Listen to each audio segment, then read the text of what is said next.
La peste n'est pas seulement le récit d'une ville enfermée avec ses morts, ses rats, ses fièvres et sa peur. Ce n'est pas davantage un simple roman sur l'épidémie, ni même uniquement une parabole historique. Ce que Camus a voulu dire tient dans une vérité plus nue, plus vaste et plus douloureuse. La peste n'est pas d'abord une maladie, elle est une condition. Elle est ce moment où le mal, tapi dans les plis ordinaires de la vie, surgit et oblige les hommes à se révéler. Elle est ce qui arrache les existences à leurs habitudes, ce qui dépouille les êtres de leur discours, ce qui met chacun en demeure de répondre à cette question sans détour: que vaut l'homme quand le monde cesse d'être commode? Chez Camus, le fléau a toujours plusieurs visages. Il est bien sûr la maladie qui emporte les corps, qui fait trembler les rues, qui ferme les portes d'Oran et transforme le temps en une longue suffocation. Mais elle est aussi l'image d'un mal plus ancien, plus profond, presque métaphysique. La peste, c'est l'irruption de l'absurde dans la cité des certitudes. C'est l'instant où l'homme découvre que le monde ne lui doit ni justice, ni cohérence, ni tendresse. Jusqu'alors, chacun vivait comme si demain était promis, comme si l'amour pouvait attendre, comme si les affaires, les habitudes, les petites ambitions suffisaient à remplir une vie. Puis le fléau arrive et cette comédie provisoire s'effondre. Les hommes découvrent soudain qu'ils étaient mortels, comme on découvre une trahison, non comme une idée, mais comme une blessure. Camus ne dit pas seulement que la mort rôde, il dit que l'existence humaine repose sur un malentendu fondamental. Nous vivons comme si nous étions installés dans le monde alors que nous n'y sommes qu'en sursis. La peste est ce qui déchire le rideau. Elle rappelle, avec brutalité, que la vie humaine est exposée, fragile, passagère. Et pourtant, Camus ne cède jamais au désespoir pur. Là réside peut-être le cœur de son message. Ce n'est pas parce que le monde est déraisonnable qu'il faut renoncer à la dignité, bien au contraire. C'est précisément parce que rien n'est garanti que la grandeur humaine devient possible. Le docteur Rieux incarne cette grandeur sans illusion. Il ne promet pas le salut, il ne parle pas au nom d'un ciel réparateur, il ne prétend pas comprendre le sens ultime de la souffrance. Il soigne, tout simplement. Il agit parce qu'il y a des corps à sauver, des agonies à soulager, des vies à défendre, tant qu'elles tiennent encore à un souffle. Ce refus des grands mots est profondément philosophique. Camus semble nous dire que la vraie morale ne commence pas dans les abstractions sublimes, mais dans la fidélité concrète à l'humain.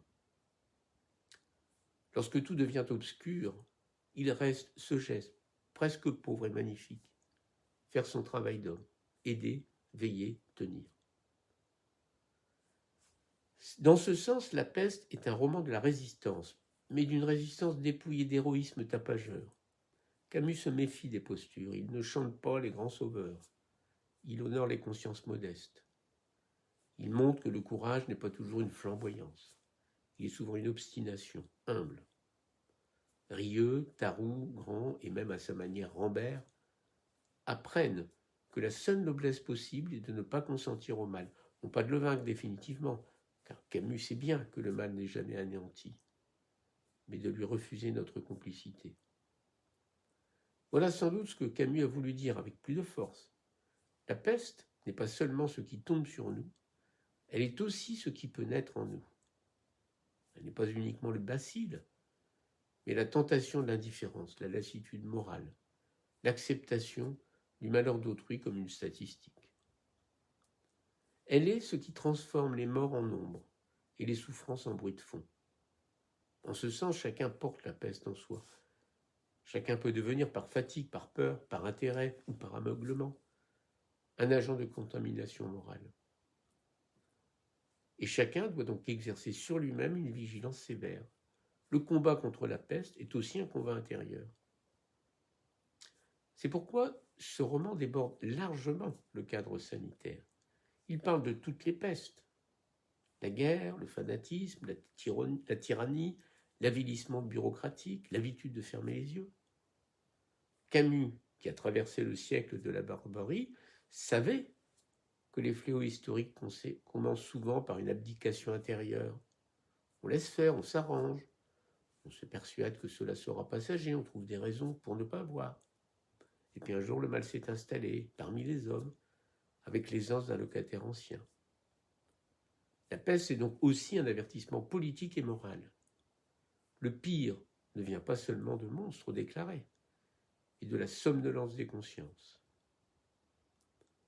Pourtant, le roman n'est pas une leçon sinistre, il contient une lumière grave.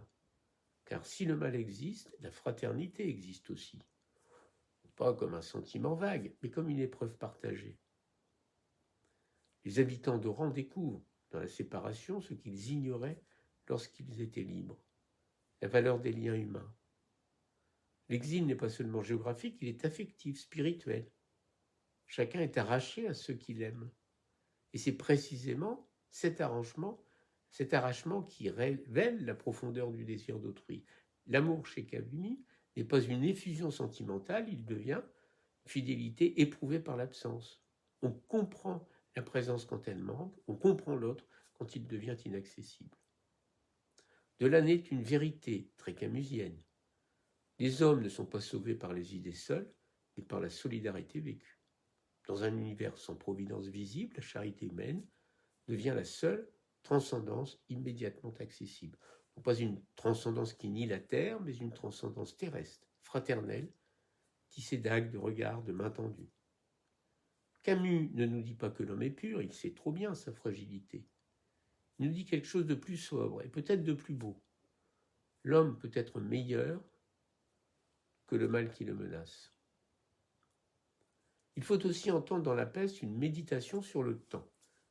La peste suspend le cours des jours ordinaires, mais elle révèle en même temps leur véritable texture. Avant le fléau, le temps semble abondant, presque banal. Pendant lui, chaque journée devient lourde, comptée, minée.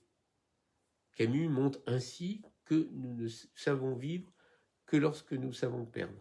Tant que la vie nous paraît acquise, nous la traversons distraitement. Il faut qu'elle vacille pour que sa simplicité nous apparaisse comme un miracle. Une promenade, une voie aimée, une terrasse, une lettre, un retour possible. Soudain, tout cela prend le poids d'un absolu. La peste n'invente pas la valeur des choses. Elle la révèle sous l'éclairage cruel de la menace. Et cependant, la victoire finale demeure ambiguë. Lorsque l'épidémie recule, la joie éclate, bien sûr. Les portes s'ouvrent, les amants se retrouvent, la ville respire à nouveau. Mais Camus refuse la consolation entière. Rieux sait que la bacille de la peste ne meurt ni ne disparaît jamais. Il peut dormir longtemps dans les meubles, dans le linge, dans les papiers, puis revenir un jour réveiller ses rats et les envoyer mourir dans une vie heureuse. C'est une conclusion d'une profondeur redoutable. Elle signifie que le mal n'est jamais définitivement vaincu, que la vigilance est sans fin, que l'histoire humaine ne connaît pas de repos absolu. Toute paix est précaire, toute civilisation est mortelle, toute innocence doit être gardée. C'est qu'il a voulu dire, au fond, tient peut-être à une phrase invisible. Il faut aimer les hommes sans mentir sur le monde. Ne pas mentir sur le monde, c'est reconnaître l'absurde, la souffrance, l'injustice, la possibilité toujours renaissante du pire. Aimer les hommes, c'est refuser que cette lucidité tourne au cynisme. Entre l'illusion et le désespoir, Camus trace un chemin étroit, sévère et lumineux, celui de la révolte fraternelle, non pas la révolte qui détruit pour jouir de sa propre violence, mais celle qui se lève pour protéger ce qui dans l'homme mérite encore d'être sauvé. Ainsi, la peste demeure un livre de notre condition. Il nous apprend que l'humanité n'est pas un état, mais une décision recommencée, que le mal est tenace et que la décence l'est parfois davantage, que l'héroïsme le plus vrai n'a pas de clairon, et qu'au milieu des pestes visibles ou secrètes, il reste surtout, toujours, à devenir ce médecin de l'âme que Camus admirait, celui qui, sans croire au miracle, choisit pourtant de combattre pour les vivants. Voilà sans doute ce qu'il a voulu dire. La nuit est réelle, mais elle n'abolit pas le devoir de tenir une lampe.